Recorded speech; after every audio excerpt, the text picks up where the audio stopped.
Yeah, so I think, certainly the issue has been very much front and central since the story broke with Penny Sparrow. But I think the issue also has a number of positives to it, in that the industry has had to have a long look at itself, and certainly has had to come out unequivocally on its view of where individuals stand, where individual companies stand, and to that extent, I think it's brought the matter out, and in a positive way.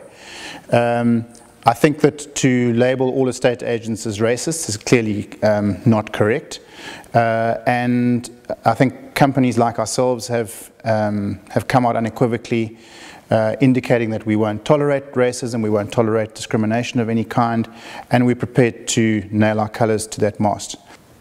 The property charter is helpful in as a compass and as a directional pointer, but I think in terms of its practicability, I'm not sure. I think that one of the challenges is that the property charter seeks to put an umbrella over the entire property industry, which from our perspective is completely impractical. The residential industry is effectively chalk and cheese when compared with the commercial property industry. They are just two completely different industries.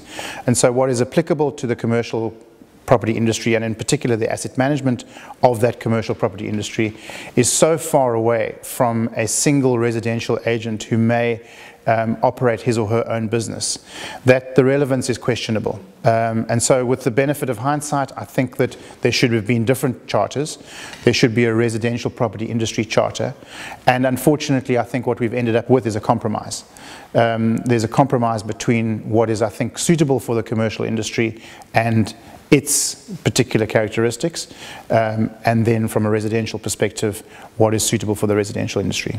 The fact is that the bulk of residential agents in this country are single operators, one or two man bands.